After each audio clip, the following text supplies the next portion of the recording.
Olá, povo de Deus, a paz do Senhor, mais uma vez por aqui.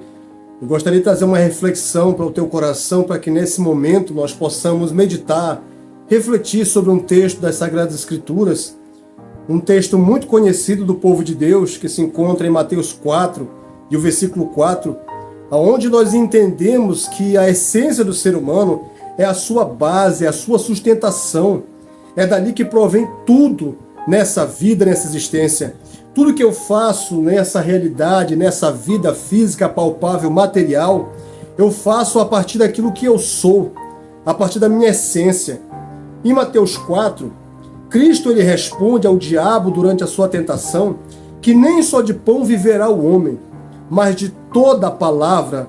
Jesus cita Deuteronômio 8 para o diabo durante seu momento de tentação.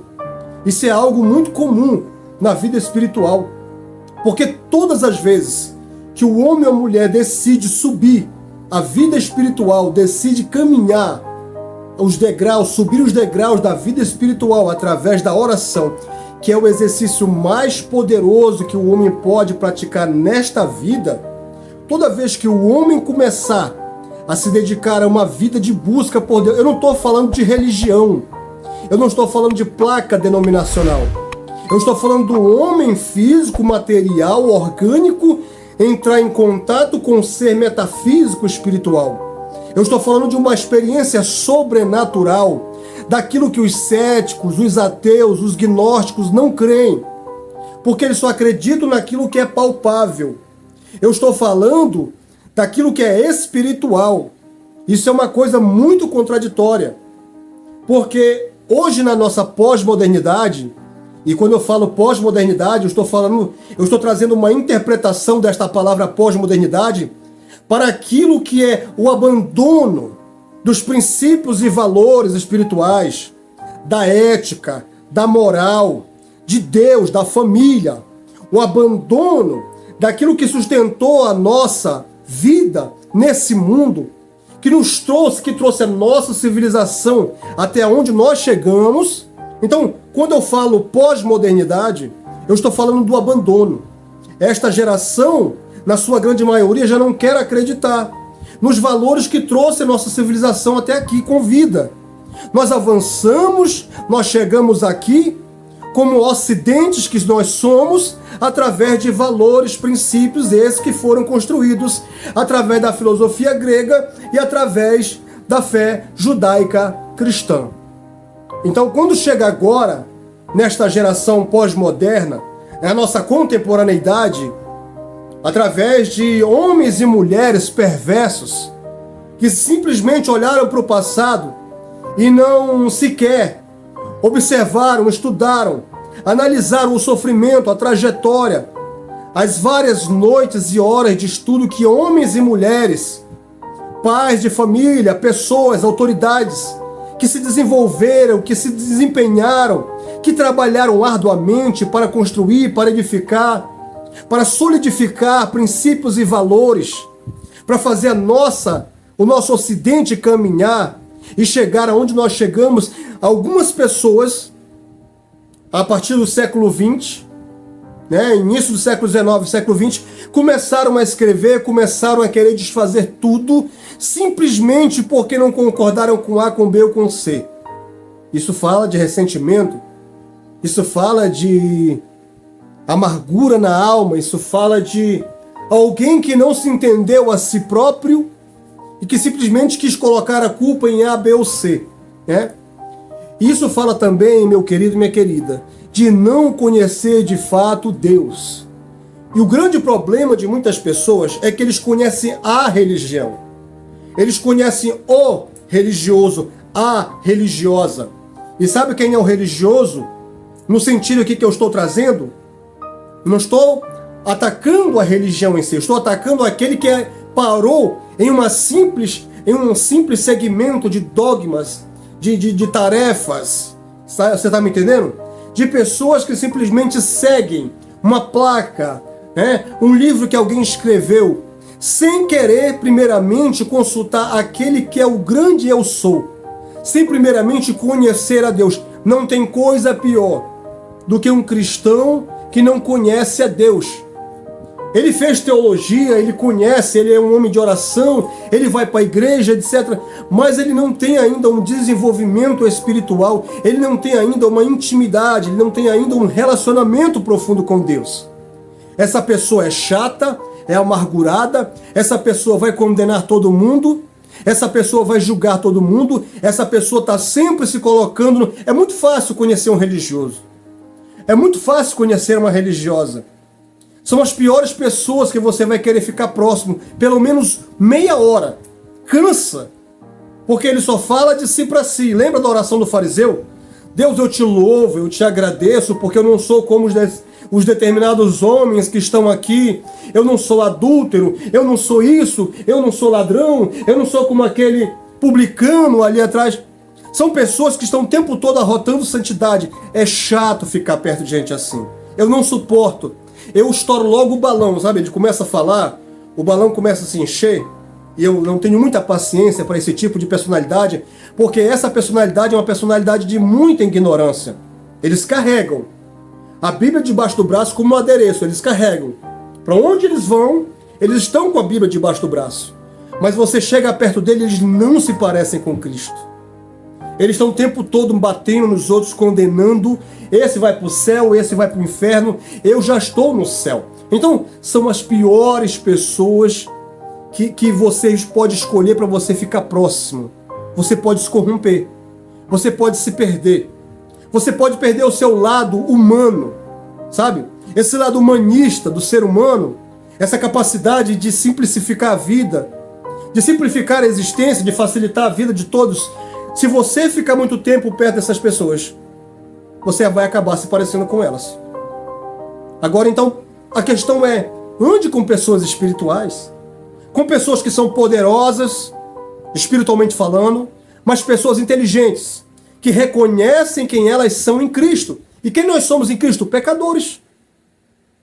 O fato de eu estar aqui agora, nesta manhã, aqui na minha cidade, falando com você que me assiste e me ouve, é porque a Bíblia fala, através da pena de Jeremias, as misericórdias do Senhor são a causa de não sermos consumidos. A cada manhã elas se renovam. Por que a cada manhã elas se renovam?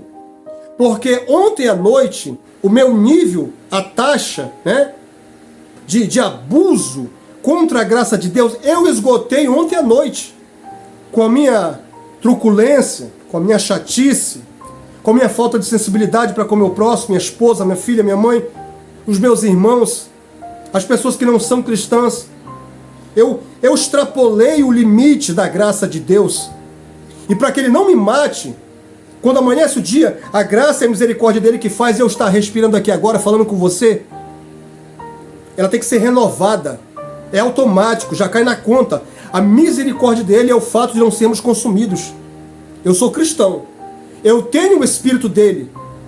Eu medito na palavra dEle. Eu prego o Evangelho que Ele me mandou pregar quando eu comecei a ministrar lá em Manaus. Mas ainda assim, continuo sendo um pecador. E como um pecador, enquanto eu estiver nessa vida, nessa esfera, nessa natureza, nesse conflito entre Espírito e Adão, Adão e Espírito, enquanto eu estiver nessa matéria, nessa carne, nesse corpo físico, eu sempre serei um pecador. No dia que eu esquecer disso, eu vou começar a pisar em cima de pessoas. Eu vou começar a querer me comportar como juiz. E não mais como irmão da irmã fulana, não como irmão do irmão ciclano. Você está me entendendo? Então, crente que é poderoso na oração, na pregação, nos dons espirituais, mas não tem maturidade, não tem sabedoria, é o que Paulo fala sobre os judeus. Eles são zelosos em Deus. Eles são zelosos na lei, mas sem entendimento. E não tem coisa pior do que o ser humano sem entendimento. Seres ignorantes sempre vão se comparar. E a comparação deles sempre vai terminar numa coisa só. O quê? Disputa. Estarão o tempo todo nessa fase jovial, nessa disputa espiritual, em demonstrar o talento espiritual dele. Ele está só esperando o momento certo. O que é isso? Falta de maturidade espiritual. Foge dessa gente.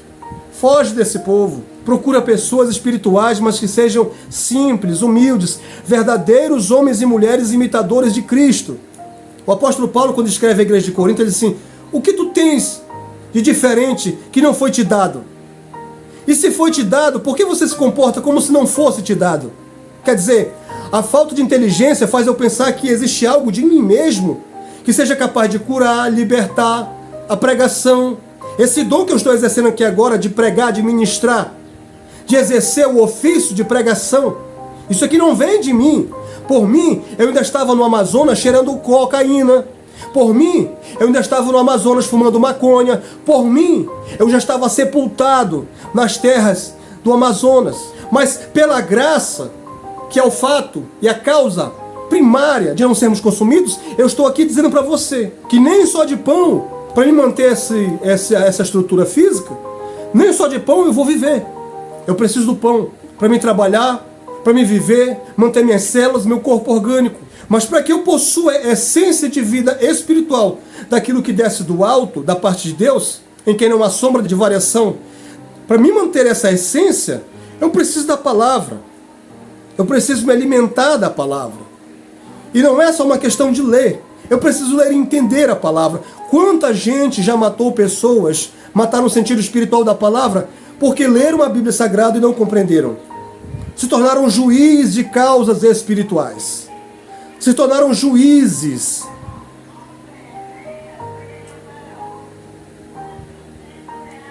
Quantas pessoas que foram mortas. Hoje nós estamos vivendo aí uma pandemia de pessoas desigrejadas. Sabe por quê, meu querido? Porque o diabo arrastou eles. Não. Porque eles enfraqueceram na fé. É porque eles não suportam conviver perto de pessoas assim. Arrogantes, soberbas, que fingem o tempo todo uma falsa humildade. Que fingem o tempo todo que são verdadeiros e genuínos cristãos. Filhos simples e humildes, filhos da luz. Só que as suas obras dizem uma coisa e a boca fala outra. A boca, eles dão paz do Senhor, eles fazem carinha de santidade, sabe? Eles pregam bonitinho, eles cantam maravilhosamente. As suas orações são poderosíssimas, mas na prática, quando você vai pegar na mão deles, você encontra eles pelas ruas, eles não conseguem nem olhar no seu rosto. Que evangelho fraco é esse? Você entende que essa pessoa não incorporou o evangelho? Então, meu querido, você que está desviado, você desigrejado, não foi Jesus quem mandou você sair da igreja. Não foi Deus quem te esculhambou, quem te humilhou. Não foi Deus quem passou o pecado na sua cara. Foram pessoas arrogantes, soberbas, que já querem que você se torne anjo da noite para o dia, que não esperam o trabalhar do Espírito Santo para agir na sua vida, que em vez de orarem pela tua vida, condenam você, julgam você. Sabe o que acontece? Eles começaram no Espírito, essas pessoas, mas hoje eles vivem na carne. Eles estão tão seguros a si próprios, porque agora eles têm títulos. E essas pessoas acreditam piamente que o título é a prova concreta e absoluta de que Deus está provando a conduta deles. Nós somos chamados para viver na verdade. Nós somos chamados para refutar as obras infrutíferas das trevas e não ser conivente com elas. Nós somos chamados para ser luz. Luz e trevas, não há comunhão. Não pode haver comunhão com justiça e com injustiça. Se eu sou luz e eu vejo trevas, eu não posso ser conivente. Eu tenho que fazer a minha parte, praticar a justiça. Aqui entra o que o apóstolo Paulo vai falar sobre aquelas pessoas que dizem que não se deve, que pregam com autoridade, com poder, com aquela unção maravilhosa, tremenda, que não se deve roubar, mas ele mesmo rouba. E Paulo diz, por causa de vocês, falsos cristãos, por causa de vós, o nome de Deus é blasfemado pelos gentios. As pessoas lá fora olham, porque ninguém é idiota. As pessoas percebem. As pessoas olham e dizem assim, eu não quero ser cristão. Para mim ser igual a esse irmão aí? Olha só. E é porque tem o Espírito de Deus. E tem. A verdade é que tem. Mas não tem maturidade, não tem consciência. Não esperou Deus trabalhar. Não aceitou o discipulado do Espírito Santo. Ele mesmo seguiu o caminho dele. O texto que eu estou citando nesse momento é um texto em que fala que o próprio Espírito Santo pegou nas mãos de Jesus. Agora vem cá. Vamos fazer um teste ali. Vem comigo. E foi levar Jesus para onde? Para comer uma churrascada com os amigos? Não. Para ir escolher o carro do ano que acabou de sair lá na loja, lá do irmão. Não, não, não. Para levar ele para um novo cargo de diretor. Não. O Espírito Santo pegou ele e levou para o deserto. Não foi para Chopana. Não foi para churrascaria. Levou ele para o deserto para ser tentado pelo diabo, meu irmão. Há uma trajetória, há uma disciplina. Entenda que aqui em mim e você existem coisas ruins que devem ser cortadas, podadas por Deus. Você não vai podar isso no curso teológico. Você não vai podar isso na sua graduação em bacharel, em filosofia, em psicologia, em teologia, em medicina, não sei das tantas. É Deus quem sabe aonde cortar no local certo. Porque se cortar no local errado, explode. Em vez da pessoa se parecer com Cristo, ele vai se parecer com um fariseu, hipócrita, avarento, não pode ver dinheiro, não pode ver uma oportunidade para enganar alguém, não pode ver uma porta aberta que ele vai querer entrar mesmo sem ser convidado. E são a esses que Jesus fala: o diabo veio para roubar, matar e destruir. Eu sou o bom pastor, eu dou a vida pelas ovelhas, mas o mau pastor não, ele arranca até a cueca do indivíduo, se ele brincar, se ele vacilar. É por isso que na hora da consagração, escuta isso aqui, crente, isso aqui é muito sério. Na hora da consagração, o apóstolo Paulo, escrevendo ao seu filho da fé Timóteo, ele diz: Timóteo, quando você for consagrar alguém, veja se ele é marido de uma só mulher, se ele consegue se dominar, né? Veja se ele não é avarento, não é doido, louco por dinheiro, que isso é uma coisa muito comum hoje na pós-modernidade. Hoje, uma liderança de igreja é associado a ganancioso, a vigarista. Por quê? Porque muitos dão essa brecha, não são todos. Não são todos. Tem muitos homens e mulheres de Deus aí, que rala o joelho, que se humilha perante o Senhor, mas tem uma grande parcela de líderes, pastores, pregadores, missionários e missionárias, que já se desviaram e estão em cima dos púlpitos pregando, viu? E tem pastor convidando aí porque está na mídia, e quando eles pregam, atraem multidões, mesmo sabendo que o indivíduo está desviado. Cuidado com esse negócio. Nós não estamos aqui para juntar números. Nós não somos adeptos da numerolatria. Nós somos adeptos de, ainda que sejam poucos, mas sejam poucos guiados, controlados, possuídos pelo Espírito Santo, porque é melhor ter uma minoria cheia do Espírito Santo do que ter uma grande quantidade de homens e mulheres carnais que dizem que ser homens e mulheres de Deus. Essas pessoas fazem com que o mundo lá fora blasfeme o nome de Deus, porque nós somos chamados para representar o reino de Deus. E como reino de Deus, nós só temos que deixar bem claro que nós não somos perfeitos, que nós somos falhos, que nós vamos tropeçar, mas que a gente vai estar sempre reconhecendo. E esse é o grande fato de estarmos na igreja. Qual? Nós somos fracos. O Evangelho, não a religião, o Evangelho, a boa nova, o que está, essa junção de tudo o que começou no Antigo Testamento e conclui-se no Novo, ou seja, essa boa nova, é para homens e mulheres que reconhecem a sua pequenez. É para homens e mulheres que reconhecem a sua fragilidade. É para homens e mulheres que sabem que não adianta, não interessa se ele come caviar, não interessa se ele come feijão com arroz, baião, com bife do olhão, ovo frito, ovo cozido, não interessa.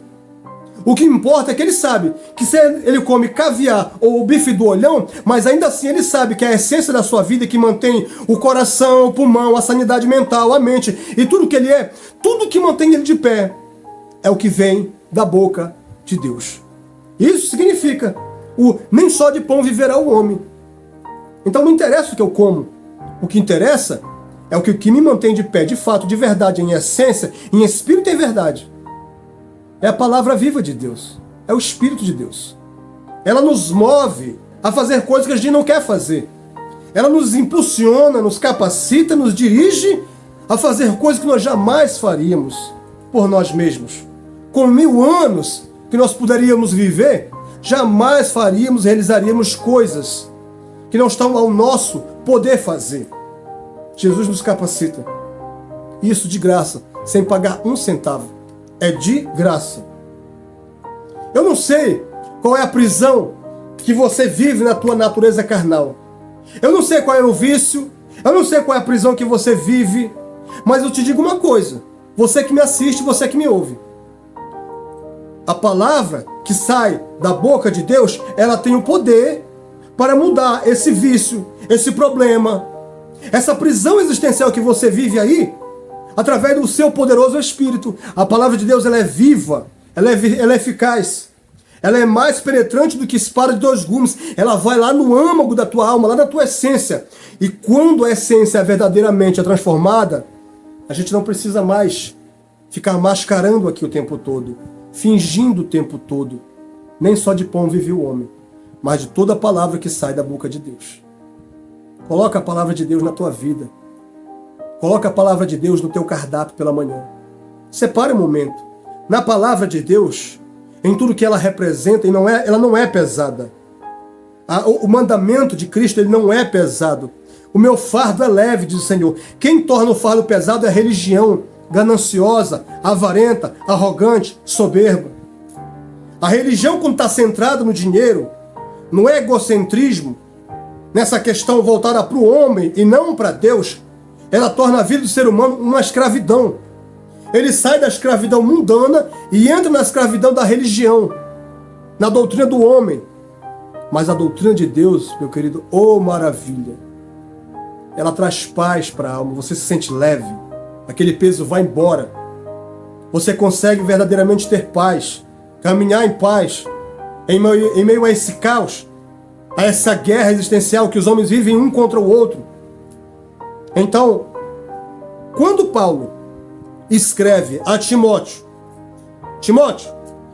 cuidado, Timóteo, quando for separar os obreiros para o episcopado, para fazer a obra, para estar na frente da liderança, não seja avarento, ganancioso, não seja espancador.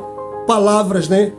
Algumas traduções, algumas interpretações teológicas dizem que essa palavra espancador pode ser tanto no sentido de espancamento físico mesmo, né? Existem extremos, infelizmente, como também espancamento de palavras, pessoas ríspidas, que amaldiçoam, que condenam. Nós não fomos chamados para amaldiçoar, para condenar ninguém. Tem liderança aí que se sente dono da igreja.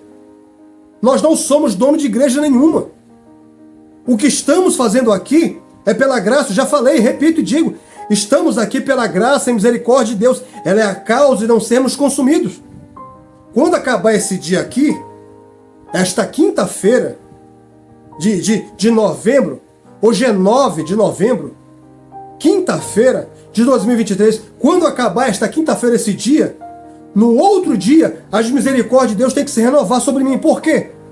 Porque eu já esgotarei, eu já terei esgotado a minha cota da graça de Deus. É pela graça que somos salvos, é pela graça que continuamos. Então, a igreja nos foi entregue para nós tomarmos de conta, é a noiva do Cordeiro, ela tem dono.